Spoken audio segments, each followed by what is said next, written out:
conflict. Dr. Popovsky, thank you very much for joining us. We now move to South Asia, where Apple has announced plans to shift the majority of its iPhone production to India by 2026. This move comes as the tech giant looks to reduce its reliance on China amid raising US tariffs under US President Donald Trump's trade war. Currently, 80% of the 60 million iPhones sold in the US are produced in China. The company is in talks with key manufacturers like Foxconn and the Tata Group to ramp up production in India.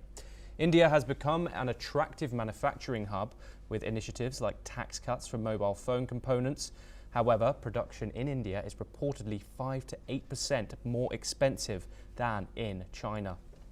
Despite this, Apple has already increased its output in India, assembling $22 billion worth of iPhones in the past year.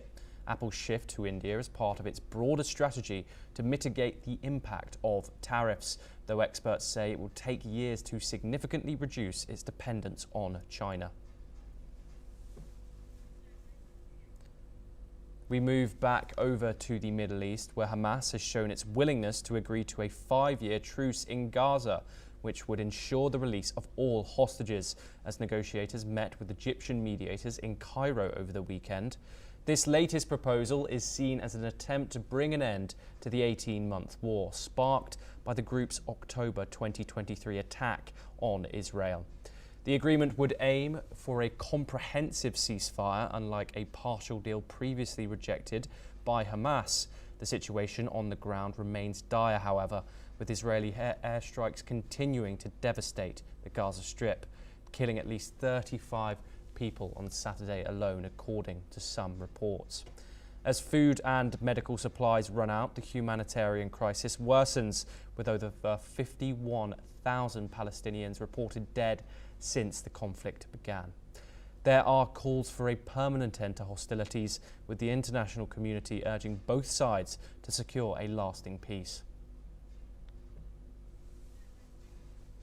We stay in the Middle East, where in Syria, Kurdish political parties have called for a democratic, decentralized Syria, demanding constitutional guarantees for Kurdish rights and freedoms, particularly for women. Let's take a listen in to what was said.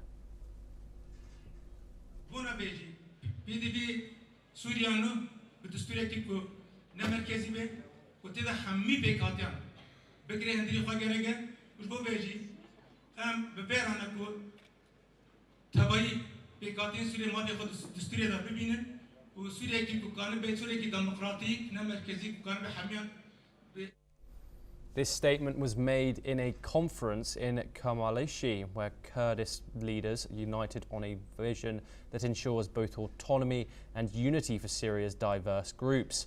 As part of this vision, Kurdish officials are now preparing to negotiate federalism within the Damascus government, aiming for a fairer and more inclusive political structure. Despite a recent agreement to integrate Kurdish forces into Syria's national institutions, tensions persist over the direction of Syria's new Islamist-led government, with Kurdish leaders voicing concerns about the concentration of power and the lack of inclusivity.